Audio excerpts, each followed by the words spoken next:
3 अलग अलग पार्ट्स में डिवाइड किया गया है, सुपरफिशियल, मिडल और बेसल।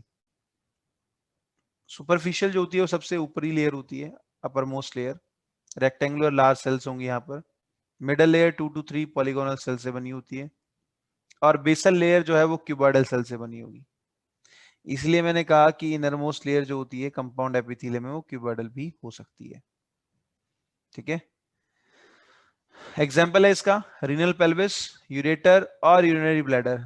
ये एग्जाम्पल आपको हर जगह लिखे हुए मिलेंगे दोनों, लेकिन एक बार AIPMT 2012 का क्वेश्चन है, ये रीनल पेल्विस के अंदर भी प्रेजेंट होता है। Now stratified is furtherly divided into 4 different parts. 4 parts में इनको डिवाइड किया गया है। The very first one is stratified squamous, second one is stratified cuboidal, third one is stratified columnar, fourth one is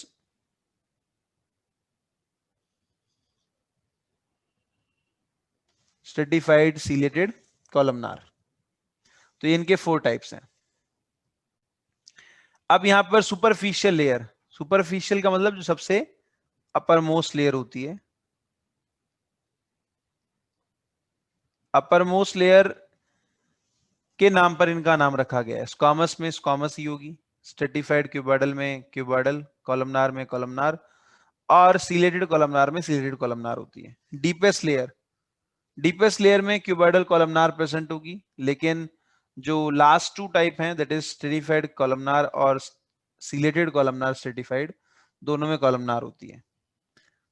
simple squamous को या stratified squamous को basically divide किया गया है 2 पार्ट में, keratinized and non keratinized. Keratinized की अगर हम बात करें तो उनके अंदर केराटिन प्रोटीन प्रेजेंट होता है, अपर मोस्ट लेयर इनकी डेड होगी, और ये स्किन एब्रेशन और वाटर लॉस को बचाते हैं। जबकि नॉन केराटिनाइज्ड में अपर लेयर जो होती है वो नॉन केराटिनाइज्ड होती है, ठीक है, और लिविंग रहेगी, that do not prevent skin abrasions और water loss. Example hair, skin, hoof, nails, horn, feathers और स्केल्स, ये केराटिनाइज्ड हैं। जबकि buccal cavity, oesophagus, vagina, cornea, pharynx, ये नॉन केराटिनाइज्ड हैं। अगर हम ट्रांसवर्स सेक्शन ऑफ स्किन को देखें तो स्किन के अंदर बेसिकली ये 5 लेयर प्रेजेंट होती हैं। The innermost one is stratum basalis और जर्मिनेटिवम, जिसमें कॉलमनार सेल्स होंगी। अभी मैंने बताया था आपको कि स्ट्रेटम जर्मिनेटिवम का क्वेश्चन आपके मॉड्यूल में गिवन है। स्पाइनोसम की अगर हम बात करें तो यहाँ पर स्पाइनी और स्टार शेप्ड सेल्स होती हैं, क्लोज्ड पैकिंग होगी। यहाँ पर कैसी पैकिंग होगी?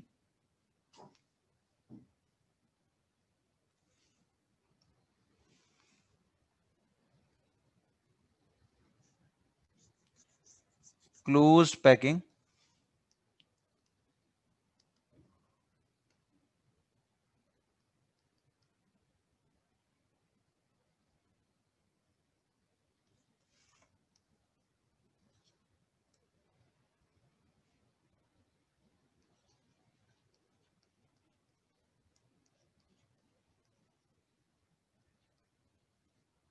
प्रेजेंट होगी। Next one is stratum granulosum, transitional layer होती है ये। यहाँ पर केराटिन ग्रेन्यूल्स जो होते हैं वो बनना शुरू हो जाते हैं, और इसके ऊपर की दोनों लेयर डेड रिमूव होती रहती हैं। जबकि इसमें स्ट्रेटम ल्यूसिडम जो है, स्ट्रेटम ल्यूसिडम जो है that is basically absent in hairy skin. ये इंपॉर्टेंट है।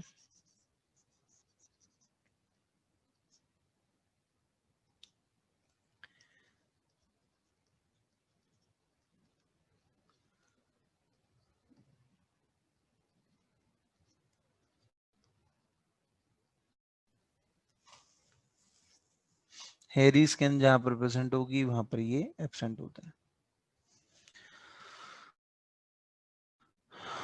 चलिए अब याद रखने की trick, children like granny speaking German या children like granny speaking better.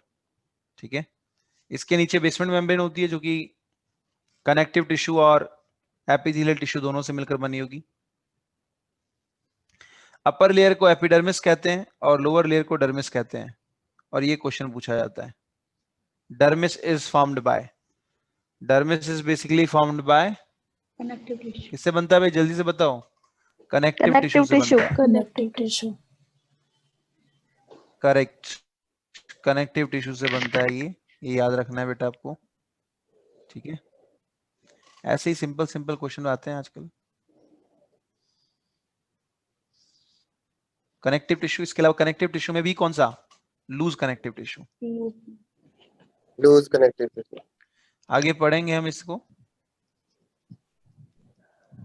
Connective tissue से बनता है। Next one is hair loss in old age. Old age में हेयर लॉस का जो रीजन है that is reduced blood supply in hair follicle. तो proper nourishment नहीं मिलता जिसकी वजह से हेयर लॉस होता है। बाल्डनेस नहीं है ये, बाल्डनेस अलग चीज है, हेयर लॉस अलग चीज है। Next one is cell junctions. Baldness क्या होता है सर? गंजापन। ओके।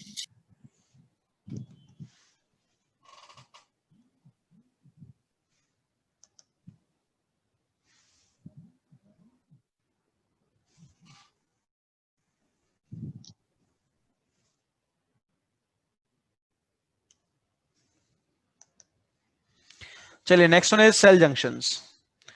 सेल जंक्शंस की अगर हम बात करें तो they are basically found in between the cells. Epithelial tissue के अंदर सभी तरह के सेल जंक्शंस प्रेजेंट होते हैं, ये एक क्वेश्चन आता है, ठीक है। अब यहां पर मैंने किन्हीं भी दो सेल्स के बीच में, there is A cell and B cell, इनके बीच में मैंने सेल जंक्शंस बनाए हुए हैं, ठीक है। हालांकि ये सभी एक ही सेल में प्रेजेंट नहीं होते हैं, लेकिन दिखाने के लिए एक साथ बनाए गए हैं कि क्या डिफरेंसेस हैं, क्यूमुलेटिवली पढ़ा जा सके इन सब के बारे में। So the very first one is tight junctions. Tight junctions जो होते हैं बेसिकली उन्हें जोनुला ऑक्लिडन कहा जाता है, इनके बीच में कोई लीकिंग नहीं होती है, ठीक है। Next one is intercellular space. Intercellular space में यहां पर स्पेस प्रेजेंट होगा जिसमें माइनर डिफ्यूजन होता है, थोड़ा बहुत डिफ्यूजन हो सकता है। Next one is gap junctions. Gap junctions जो होते हैं they are like plasmodesmata. Plasmodesmata क्या होते हैं, किन्हीं भी दो सेल के बीच में साइटोप्लाज्मिक कनेक्शन जो होता है बेसिकली, हाँ उसी की तरह दिखाई देते हैं ये भी, ठीक है। तो है ये गैप जंक्शंस, गैप होते हैं यहां पर। तो इस केस में इजीली ट्रांसपोर्ट हो सकता है मिनरल्स का in between the two cells, ठीक है। गैप जंक्शंस जो होते हैं they are for maximum exchange of minerals and ions. और गैप जंक्शंस जो है वो कहां पर प्रेजेंट होंगे, कार्डियक मसल्स में, single unit smooth muscle fibre में प्रेजेंट होते हैं, एपिथेलियल टिश्यू में भी हो सकते हैं।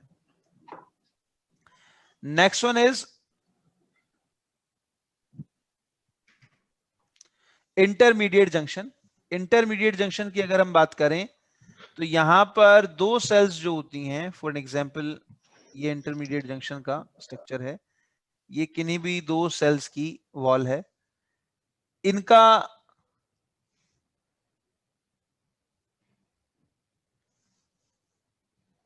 जो फाइब्रस मटेरियल है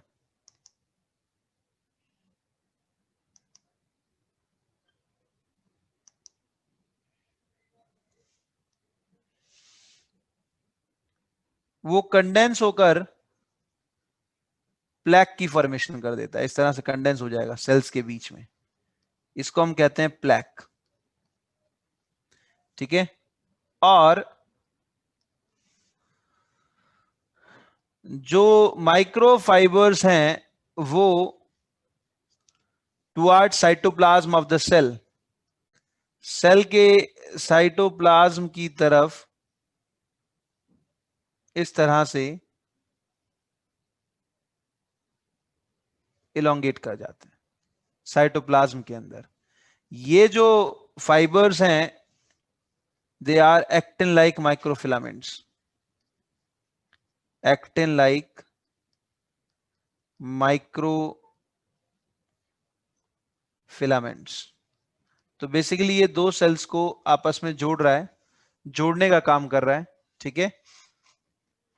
इंटरसेलुलर प्रोटीन यहां पर नहीं होता है भाई, ठीक है, इंटरसेलुलर प्रोटीन नहीं होगा। इसका काम क्या है, एंकर करना किन्हीं भी दो सेल्स को।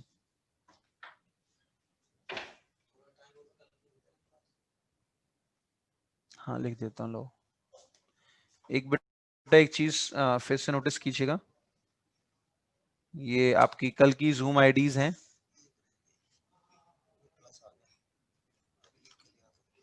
हाँ लिख लो।